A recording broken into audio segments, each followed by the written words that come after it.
Have you ever wondered, after the age of 50 or 60, is self-relief truly harmless? Thinking face. You might think it's just a private habit, something that doesn't affect anyone else. But could it actually be silently helping you stay healthy, or slowly draining your energy, hormones, and manhood without you realizing it? The truth is, this is a topic many men in Thailand, and across the world, still avoid, even though science has revealed surprising findings that shocked even me as a doctor. And today, I want to uncover this mystery with you, to see whether self-relief after 50 is a hidden key to longevity and vitality, or a trap that slowly robs you of your strength and confidence. My friend, this is Love Road, a place where we uncover truths about health, love, and life that no one else dares to talk about. Here, every story is more than just information. It's a journey to help you live stronger, love deeper, and feel more alive no matter your age. If you're someone who values wisdom, honesty, and inspiration, I invite you to subscribe to Love Road and turn on the notification bell. That way, you'll never miss the conversations that could change the way you look at yourself and your future. There comes a moment in every man's life when he begins to wonder if the simple habits of his youth still belong to him in the years of maturity. After the age of 50 or 60, the body no longer answers as quickly, the nights feel longer, and energy doesn't flow the same way it once did. Yet hidden within this quiet stage of life, there lies a secret most men rarely talk about. It is something so private, so intimate, that many carry it in silence, unsure if it is still right to continue. But the truth is far gentler and far more surprising. Self-relief can still be a source of strength, vitality, and even joy. When a man allows himself the intimacy of self-stimulation, he is doing more than chasing a fleeting pleasure. He is keeping the very essence of his body alive. Each time the blood rushes into those delicate sponge-like tissues, it is like a silent workout for the organ that defines his manhood. The circulation keeps the tissue elastic, strong, and capable, ensuring that age does not rob him of his firmness or confidence too soon. It is not shameful. It is preservation, a gentle form of exercise meant for the most private part of himself. But the story doesn't end with the body alone. Science whispers another secret. Frequent release can actually protect the prostate, that small but essential gland that often becomes a man's greatest concern in later years. By flushing out toxins and stagnant fluids, the act itself lowers the risk of cancer, a gift hidden in plain sight. It is almost poetic that something so natural could be one of the body's own defenses. And then beneath the skin, there is the strength of the unseen. With every climax, the pelvic floor muscles contract, growing stronger like any muscle trained with effort. These deep, intimate muscles hold the power to control erections, delay release, and guard against the humiliation of incontinence. For the older man, this hidden training ground keeps him steady, dignified, and resilient. Yet perhaps one of the greatest gifts lies in the realm of the mind. In a world heavy with responsibility, where stress clings to men like shadows, release lowers cortisol, the stress hormone that drives blood pressure high and steals away peace. After the storm of pleasure, calm arrives.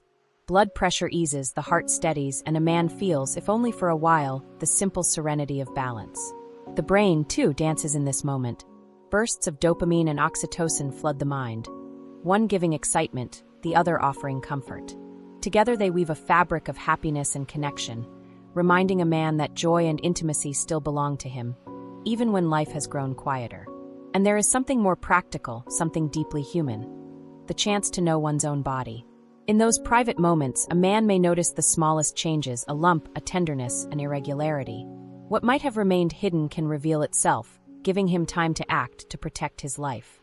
It is not only pleasure, it is vigilance, a private form of self-examination. When the night grows long and sleep feels far away, this ritual becomes a gentle medicine.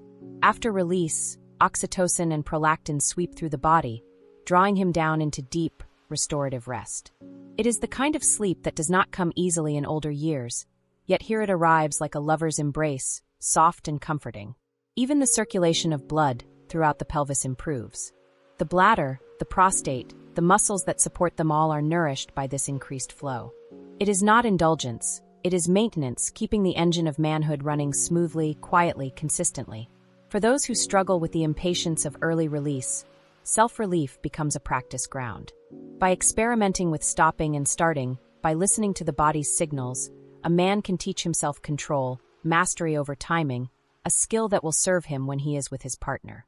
And above all, there is the preservation of desire itself. The brain, that vast and mysterious organ, is also the largest sexual organ. It thrives on stimulation, on imagination, on the repetition of arousal. By keeping these pathways alive, a man protects not only his physical function but his longing, his fire, the spark that keeps him feeling alive even when the years advance. So perhaps the hidden benefits of this simple act are not so hidden after all. They whisper through the body, reminding every man that age does not mean the end of intimacy or vitality. It only means finding new reasons to cherish the rituals that keep us whole, body, mind, and spirit. For every light, there is a shadow. For every comfort, a cost. Just as self-relief holds surprising benefits, it also carries risks. Risks that often remain hidden until they quietly creep into a man's life. And though the body is resilient, it is also tender, especially as age advances. What was once a harmless escape in youth can, if misused, become a silent thief of intimacy, health, and confidence. It often begins with something subtle, the slow withdrawal from the world. A man who once reached for his partner for connection may instead retreat into solitude. Self-relief, if it replaces touch, closeness, and human warmth, becomes a wall. What was meant to complement intimacy slowly erodes it, leaving behind isolation where affection once lived. Then there are the physical reminders, those tiny, almost invisible injuries that speak of neglect. Without gentleness, without care, the skin can tear, leaving irritation or infection. These small wounds may heal quickly, but they carry a deeper message. Even pleasure demands respect. Even desire requires tenderness. The brain, too, can betray him. Repetition, the same rhythm, the same pattern, creates a dangerous familiarity. When stimulation follows only one path, the mind forgets how to respond to another. With time, this desensitization leaves a man struggling to feel with a partner, unable to connect through touch that once excited him. Pleasure becomes narrower, harder to reach, bound by habit rather than shared passion. And in the quiet, something more troubling hides. A man may convince himself that everything is fine, because he can still find arousal alone. Yet when faced with a partner, he discovers failure, hesitation, or loss of control. Self-relief, in this way, can mask dysfunction, covering deeper issues like heart disease, diabetes, or hormonal imbalance. What feels like proof of strength may in fact be a warning unheeded. Even posture plays its part. Many men do not notice the pressure they place on nerves, sitting for too long in positions that compress delicate pathways. The result is numbness, pain, or discomfort in the pelvis, an ache that lingers, a reminder that even private rituals require care and awareness. And then there is the emotional trap, using self-relief as the only escape from stress, anger, or loneliness. While it may soothe for a moment, over time it can become a crutch, leaving a man unequipped to handle life's storms through healthier means. Exercise, meditation, conversation, or connection. Instead of healing, it numbs. For many men, raised in cultures that shroud sexuality in shame, guilt becomes the quiet companion of pleasure. Religious teachings, social taboos, and old beliefs whisper that the act is dirty, forbidden. The heart may long for release, but the mind punishes with regret. This inner conflict eats away at peace, turning a natural act into a source of silent suffering. The body, too, can protest. Overuse leads to heaviness in the testicles, aching in the pelvis, a discomfort that lingers beyond the moment of pleasure. It is the body's way of saying, enough. And if ignored, the strain only deepens. For those who dream of fatherhood, another hidden cost arises. Frequent ejaculation reduces sperm concentration temporarily. It does not destroy fertility, but it dims its brightness for a time, a reminder that even the seeds of life need space to gather strength. And perhaps the most dangerous shadow of all, dependency on pornography. What begins as curiosity may grow into an addiction to images unreal, expectations impossible. The mind, fed on fantasy, begins to see reality as less exciting, less worthy, less fulfilling. Intimacy becomes distorted, love itself at risk of being replaced by illusion. So you see, the risks are real. Self-relief is not an enemy, but neither is it an innocent friend. Like fire, it can warm or burn, depending on how it is handled. The key is not rejection but awareness. Balance. A man who approaches this act with mindfulness, gentleness, and respect for his body can enjoy its gifts without falling into its traps. But to forget these truths is to let the hidden risks slowly shape his health, his relationships, and There are truths in life that are never purely black or white, never simply good or bad. They live in the gray, in the subtle space where choice and intention shape meaning. Self-relief is one of those truths. For decades, men have been told to see it as either a shameful act or a secret remedy, but the reality is far more delicate. It is neither angel nor demon, it is a tool. And like any tool, its power lies not in its existence, but in how it is used. Think of it like fire. Fire can warm your home, cook your meals, and light your path through the darkness. But the very same fire, if left unchecked, can burn, destroy, and leave nothing but ashes.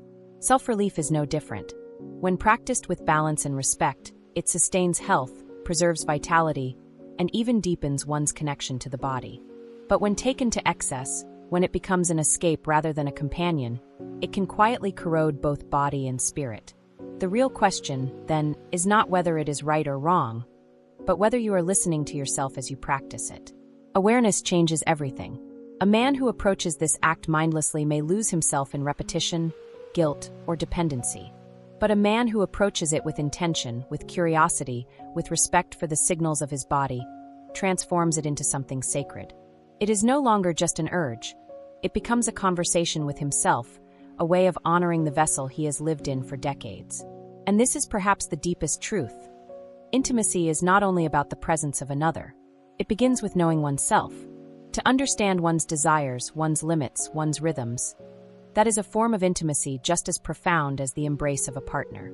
Self-relief, when embraced with this perspective, becomes a practice of self-care. It is not about indulgence. It is about preservation, balance, and dignity.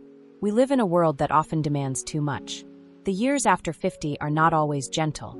There is pressure, there is change, there is the quiet weight of time pressing on the body. In these years, health is not given freely. It is earned, protected, nurtured. And here lies the gift of balance. By allowing yourself this private act without shame, without obsession, you keep the flame alive, not burning out of control, but glowing steadily, warming you from within. Yet balance is more than physical. It is emotional, spiritual. It means refusing to let this habit replace human connection. It means knowing that no fantasy, no ritual, no repetition can take the place of real intimacy, of eyes meeting eyes, of the tender weight of a partner's hand. Self-relief is a companion, but it is not a substitute. It is a support, not a foundation. So let us strip away the heavy judgments, the fears, the silence that has made this topic taboo for too long. Let us see it instead for what it is. A simple human act, one that carries risks if abused, but also carries profound benefits if respected. Neither glorified nor condemned, it belongs in the middle ground, the space of conscious choice. And perhaps the most beautiful truth is this: balance grants freedom. A man who lives with balance in this part of his life lives with freedom in all others. He does not carry the weight of guilt, nor the chains of addiction. He carries instead a quiet confidence, knowing that his body, his desires, his health are not his enemies, but his allies. In the end, self-relief is not the villain some cultures made it out to be, nor is it the secret cure some men whisper about in private. It is simply a tool, a deeply human one. And when used with awareness, moderation, and respect, it becomes more than just an act. It becomes a friend, a companion on the long road of life, supporting health, vitality, and the quiet joy of being alive. You know, I've shared with you both sides of this intimate story, the surprising benefits and the hidden risks. But what truly matters is how each of us experiences it in our own lives. Every man carries his own history, his own beliefs, his own quiet struggles. Some of you may feel relieved hearing that science supports what you've always done in silence. Others may feel conflicted, caught between curiosity and guilt, between desire and fear. That's why I'd love to hear from you. Out of everything I've shared today, which part surprised you the most? Was it the way this habit can actually protect your prostate? Or was it the warning that too much can lead to isolation and disconnection? Maybe it was the idea that balance, not denial, not excess, is the real key to lasting health. Leave me a comment below. Don't worry, this is a safe space. Your story, your perspective, could be the one that helps another man feel less alone. And who knows, you might even inspire the topic for our next video. After all, these conversations are not just mine. They belong to all of us. So, my friend, as we come to the end of this conversation, let's return to the simple truth. Self-relief is not your enemy, nor is it a magic cure. It is only what you make of it. In balance, it can be a companion, keeping your body strong, your mind at peace, and your spirit alive. In excess, it can quietly pull you away from intimacy, health, and connection. The difference lies in awareness. If there is one message I hope you carry with you tonight, it is this: respect your body. Listen to its signals. Do not punish yourself with guilt, and do not lose yourself in habit. Instead, choose balance, choose intention, and let even your most private rituals become a way of honoring the life and health you still hold in your hands. If this message spoke to you, please take a moment to give this video a like, and if you haven't yet, subscribe to Love Road. This channel is not just about information. It's about building a community where truth, love, and health are shared openly without shame. When you subscribe and ring the bell, you join a journey where every story has the power to change lives, including your own. And remember, this conversation does not end here. In our next video, we will dive even deeper into intimacy, this time exploring how couples in their later years can rekindle passion and preserve closeness when the body and mind begin to change. It's a topic many shy away from, but I promise it will open your heart to new possibilities. Take care of yourself, respect your body, and cherish every moment of life's long road. Until we meet again, stay strong, stay balanced, and never stop seeking the truth.